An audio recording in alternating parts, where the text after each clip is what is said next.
All right, welcome to your first day of government work. We're going to start off with a bang and start talking about naturalization and what it is and becoming a citizen. This is kind of the backbone of our government class, and it's kind of so important, especially in today when immigration is such a huge topic. A lot of you guys are going to be able to vote for the first time ever this year. So it's an important piece. So we just kind of wanted to start off the trimester with this. Also, we have to start off with something today called the Enlightenment thinkers. The Enlightenment thinkers are the people that really set up our government, and they're the first people that gave us ideas of where our government needs to go when we separated from the British. So let's dive into naturalization. The question I have here is, who do you think should become a United States citizen? This is the question that every government leader has to think about when they're running for office and when they're in office. Should it be anyone? Should it be if you're born here? Should it be if you want to come here? How do we know you're going to be a good US citizen? How do we know you're not going to join ISIS and become a terrorist? We don't. These are all things that every president has to decide, and it's just a huge debate and a huge topic every election year. So in order to become a citizen during that naturalization process, you have to be 18. You also have had to be a legal United States resident for the last 5 continuous years. So you could be here on a visa, a green card, something that says that you can live here for 5 years, and during those 5 years, you're going to start this naturalization process. With that process, they're going to look into your background to make sure you have good moral character. They're going to check references. You're going to have an oral interview where they interview and sit you down and ask you specific questions. And you're also going to have to take a test. And this is where the equity piece comes into this.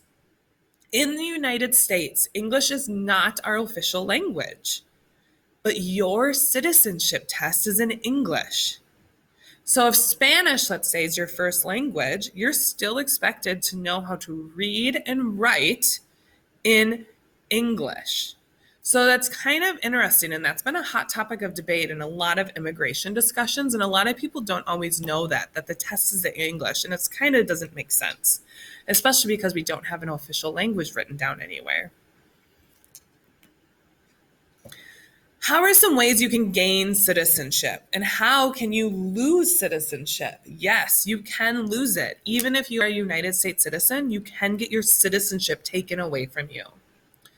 Dual citizenship is where you're a citizen to both countries.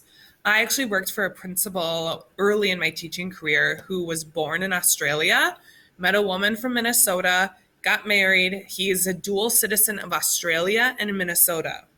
But because he's a dual citizen, he can never vote in our elections. To some people, that's a big deal. To some people, it's not. And he still has to pay certain taxes back to Australia. So it's just, there's advantages to both things. You cannot do allegiance to 2 countries to everywhere. Some countries don't allow that to happen, but some countries have dual citizenship set up. Jus sanguinis means law of the blood. This is, if your parents were born here, you will automatically be a United States citizen, regardless of where you're born. So if my mom went to China, let's say, and had me in China, but she was from here, I would still be a United States citizen. Losing your citizenship. Denaturalization is what this process is called. If you lie on your citizenship test, obviously you're not going to be a citizen, and they're going to find out and take that right away from you. Natural-born citizens cannot lose their status unless it's through a voluntary act. And I actually know someone that did this. One of my friends got married to a guy that lives in Sweden. She became a full-fledged Swedish citizen. She's no longer a United States citizen. So that would be naturalization elsewhere. If you fight for a country at war with the United States, you can lose your citizenship. Treason and renouncing citizenship.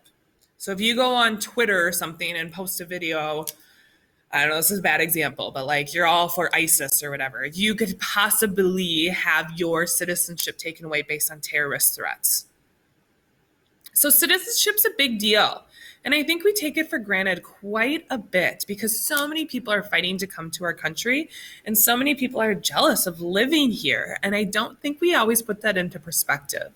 It's an important piece to be a United States citizen, even if it seems like the world has gone crazy now with COVID and everything. But it is, it's still an important thing. And we have a lot of things that are at our fingertips that people don't have in other countries.